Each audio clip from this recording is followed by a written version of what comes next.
Imagine um homem simples, de vestes humildes, cercado por uma multidão. Alguns se aproximam ansiosos, os olhos brilhando de expectativa. Outros cruzam os braços, céticos, esperando encontrar falhas em suas palavras. Mas quando ele começa a falar, o silêncio toma conta. Cada palavra que sai de sua boca não é apenas uma história, há algo a mais, um mistério, uma verdade oculta. Jesus não ensinava com discursos complicados. Ele usava histórias, parábolas, para revelar segredos profundos sobre Deus, o mundo e o coração humano. Mas por que Jesus escolheu parábolas? E mais importante, o que essas histórias podem revelar sobre a sua própria vida, seus desafios e seu futuro? Hoje você vai descobrir 4 parábolas de Jesus que trazem lições poderosas, verdades que podem mudar sua vida agora mesmo. E fique até o final, porque a última parábola pode ser exatamente o que você precisa para tomar uma das decisões mais importantes da sua vida. Jesus estava diante de uma multidão à beira do mar da Galileia. As pessoas se apertavam para ouvi-lo, algumas curiosas, outras duvidosas. Então ele começou a contar uma história simples, mas carregada de significado. Um semeador saiu a semear. Enquanto lançava as sementes, algumas caíram à beira do caminho, e os pássaros vieram e as comeram. Outras caíram em solo pedregoso, onde não havia muita terra. Elas até brotaram rapidamente, mas como o solo era raso, o sol veio e as queimou. Algumas caíram entre espinhos, que cresceram e as sufocaram. Mas algumas caíram em terra boa e produziram uma colheita abundante, 30, 60 e até 100 vezes mais do que foi semeado. E então Jesus disse: "Quem tem ouvidos para ouvir, ouça." A multidão se entreolhava. O que isso significava? Jesus explicou: a semente é a palavra de Deus, e os diferentes tipos de solo representam os corações humanos. Mas vamos visualizar melhor cada um desses solos. O solo à beira do caminho é como uma estrada de terra batida. A semente mal toca o chão e já é levada por pássaros famintos. Assim acontece com aqueles que ouvem a mensagem, mas logo a perdem para distrações, preocupações ou mentiras que roubam sua fé antes mesmo que ela possa criar raízes. É como tentar plantar uma árvore sobre asfalto, não há chance de crescimento. O solo rochoso é aquele onde há uma fina camada de terra sobre pedras. A planta cresce rápido, mas não tem profundidade. Assim são aqueles que vivem uma fé superficial, cheios de entusiasmo no início, mas sem raízes profundas. No primeiro vento contrário, na primeira provação, desistem. É como alguém que começa uma caminhada com alegria, mas ao primeiro obstáculo no caminho se recusa a continuar. O solo espinhoso representa as preocupações da vida, os problemas financeiros, as ambições e os desejos do mundo que sufocam a fé. Imagine uma planta cercada por ervas daninhas, que crescem ao seu redor e sugam toda a sua energia. Assim são aqueles que começam bem, mas acabam tão ocupados com as coisas materiais que perdem de vista o que realmente importa.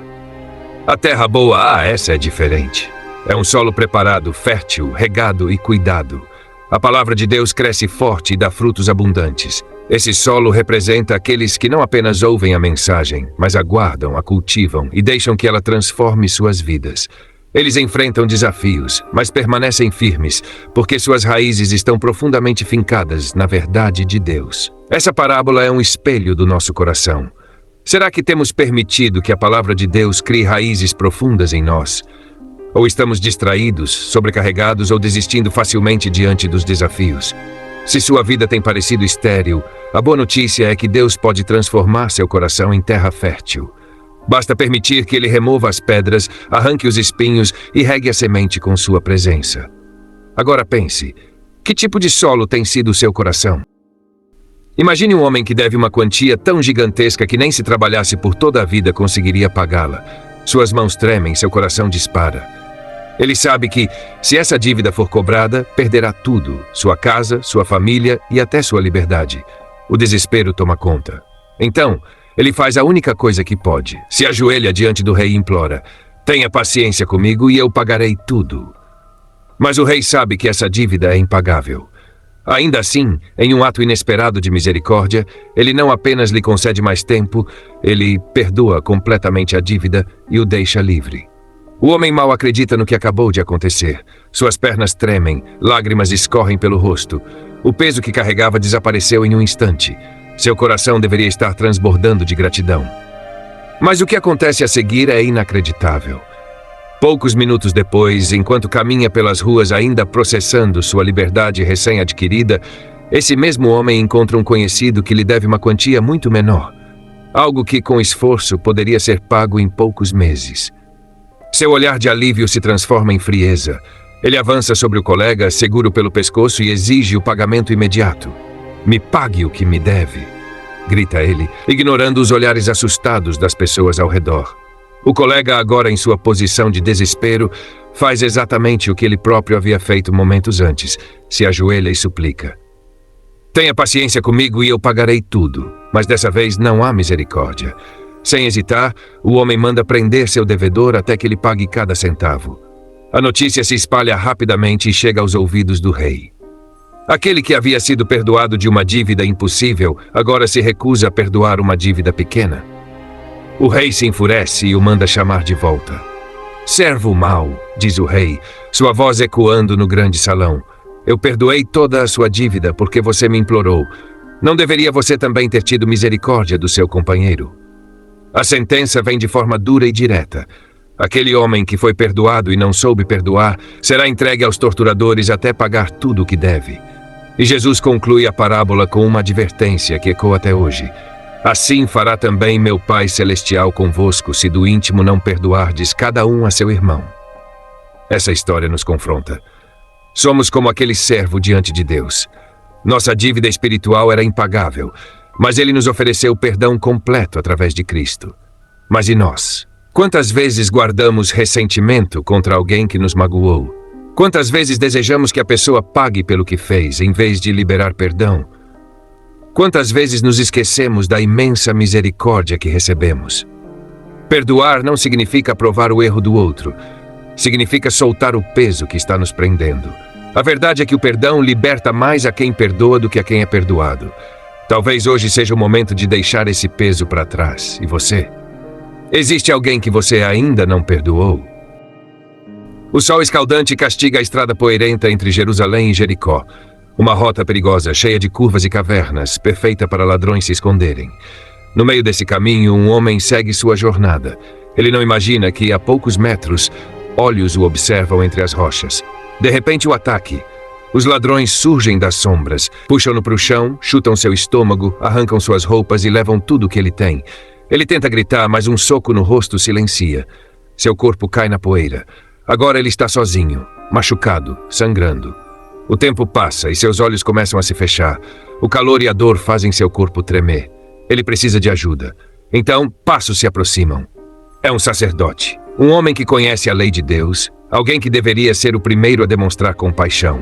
Mas ele para, olha, e desvia o caminho. Talvez ele pense: se eu tocar nesse homem e ele estiver morto, ficarei impuro. Não posso me atrasar para meus compromissos no templo. Não quero me envolver com problemas alheios. Seja qual for o motivo, ele simplesmente vai embora. Mais passos na estrada. Agora é um levita, alguém que trabalha no templo, um servo de Deus.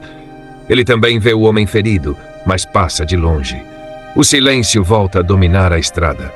Então surge um terceiro viajante. Mas ele não é um sacerdote, nem um levita. Ele é um samaritano. Os judeus e os samaritanos eram inimigos históricos. Ouvintes da história provavelmente esperavam que esse homem também ignorasse o ferido ou até terminasse o serviço dos ladrões. Mas contra todas as expectativas, ele sente compaixão.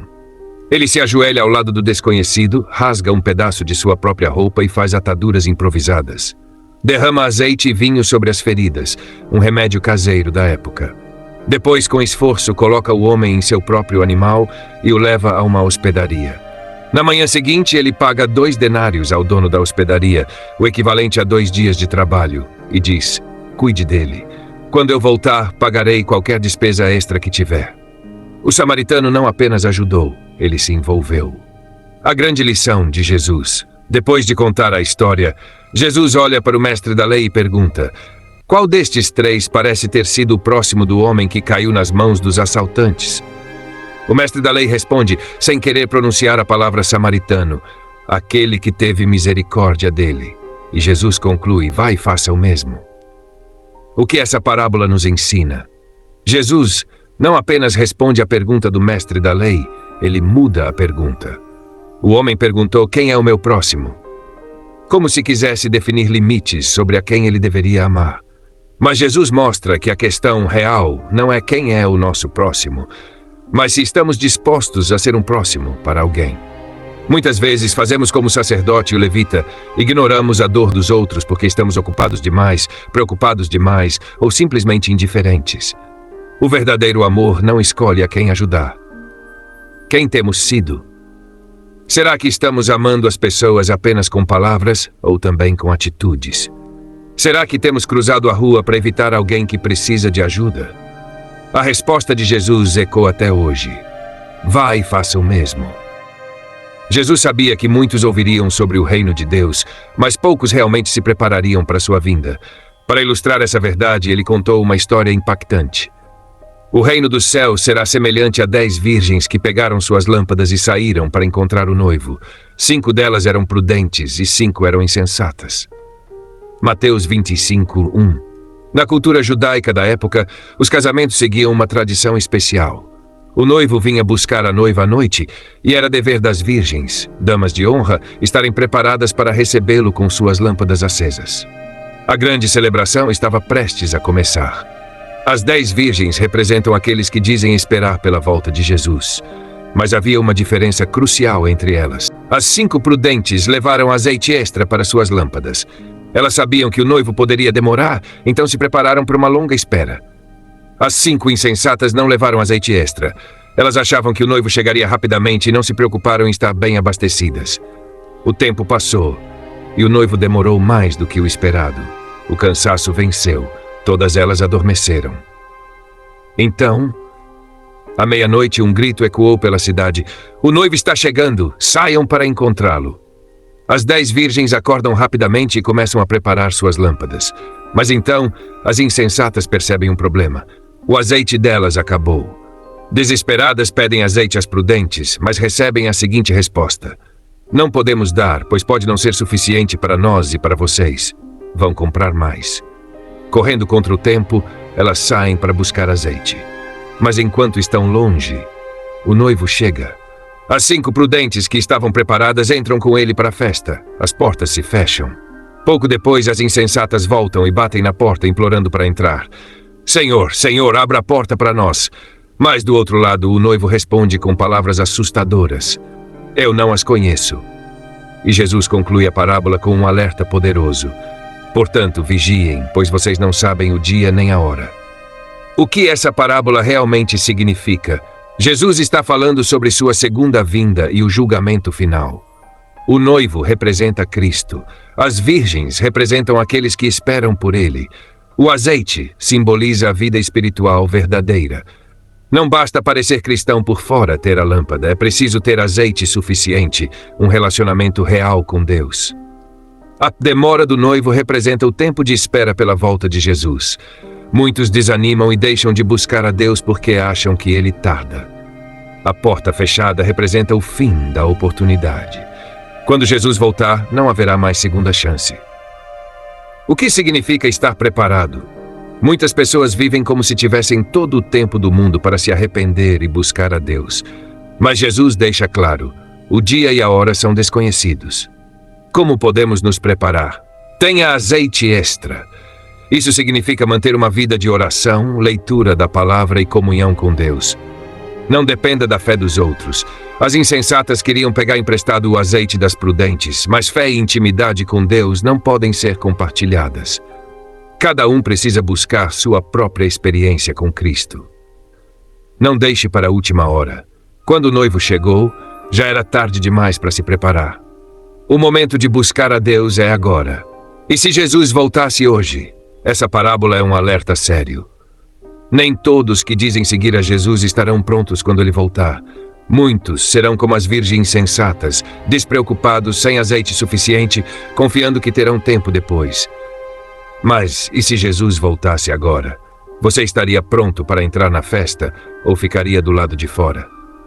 Essa história nos desafia a viver cada dia como se fosse o último. E você? Está preparado para encontrar o noivo?